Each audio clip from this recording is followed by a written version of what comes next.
focusing on money today, both the Reserve Bank money and our own. They're going to announce the final interest rate decision of the year. A number of economists expecting the MPC, it's the Monetary Policy Committee, to keep the rate unchanged. I think some of us are hoping that's what's going to happen as well. Some expecting, though, a 25 basis points increase because of higher than targeted inflation rates. So, Mervyn Abrahams from the Pietermaritzburg Economic Justice and Dignity Group joining us. Good morning to you. Mervyn, always a pleasure. So do you think the Reserve Bank is going to give us an early Christmas present, or are they going to take all our toys away? Good morning, Gareth, and good morning to all your viewers. It is our considered opinion that the Reserve Bank actually should keep the repo rate at 3.5% and not increase it on this round.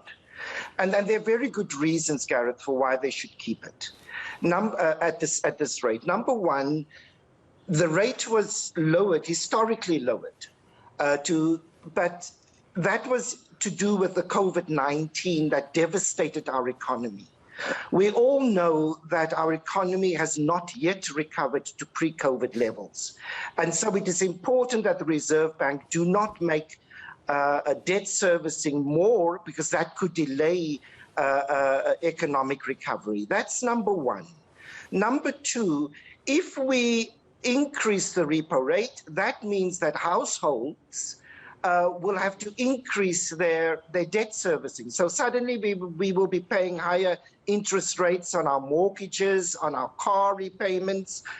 We will be paying more for our credit cards, etc. And at a time when food prices are increasing massively, we've seen increases in transport, petrol. Households are under immense financial stress.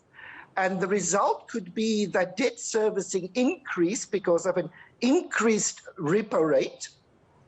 But households still have to provide for food. They still have to provide for essentials. And the likelihood is that they will continue to use their credit card to pay for all these increases.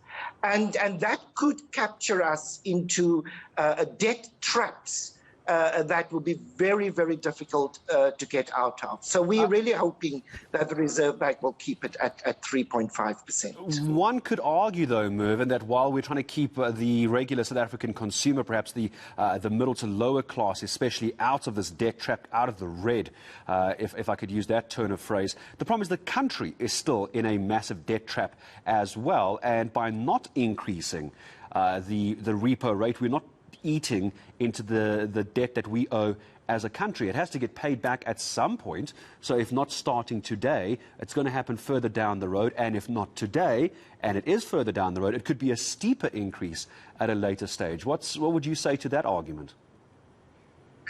Yes, Gareth. I mean, of course, that is also real. An increase in the repo rate could likely, and I want to stress this, could likely lead to a stabilization of the currency in relation to the dollar. And of course, that will help. It would possibly bring petrol prices down, and it would help with our debt repayment as a country.